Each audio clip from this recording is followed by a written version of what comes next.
There are no more speakers offering a comment. The Minister to sum up. Thank you, Cathaoirleach, and I'll briefly deal with some of the comments here this afternoon.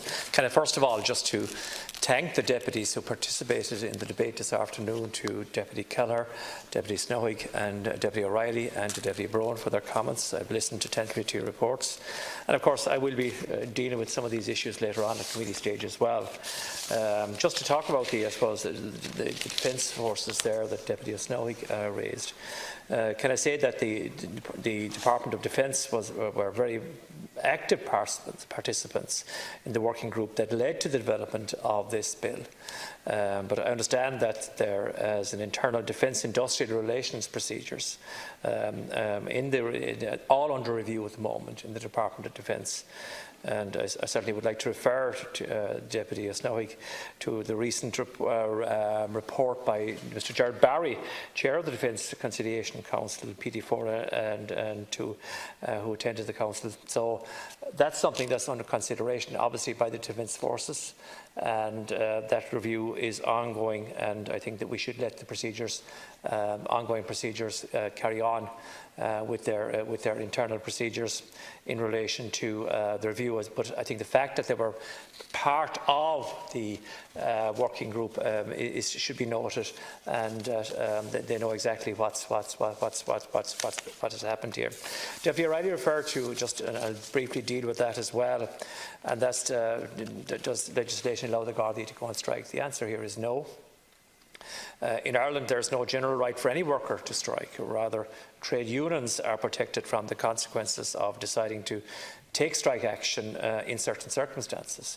And if you go back to the Trade Union Act 1871 to 1990, that regulates the rules of trade unions, and it provides for a system of registration of trade unions.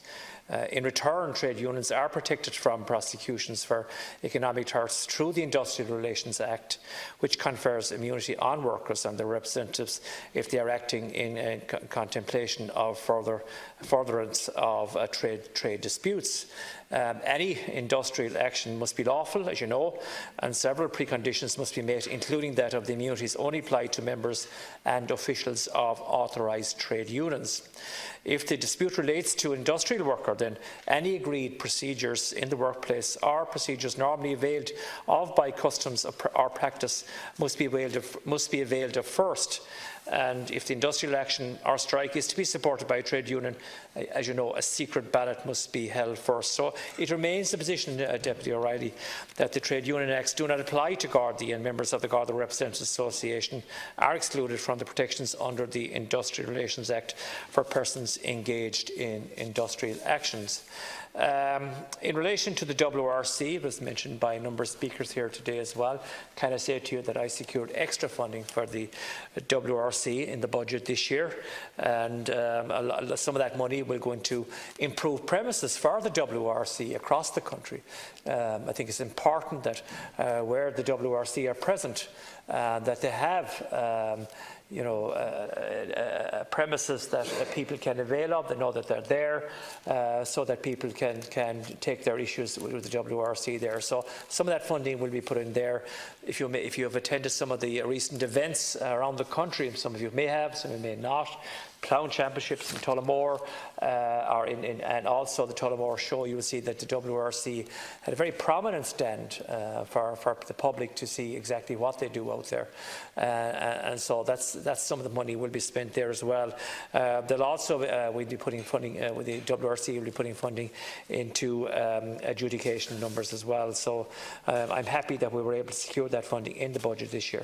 I suppose could I say in the Eurocop case, that's the Committee on Social Rights, found that Garda associations could represent their members. Could I say to you that Ireland was not in breach on that count? I think it needs to be clarified that Ireland was found to be in breach by not allowing Gardaí access to the industrial relations machinery. That's what they were in breach of. And this Act, I believe, is going to rectify that, and that's the whole idea why we have this bill here this evening in the House.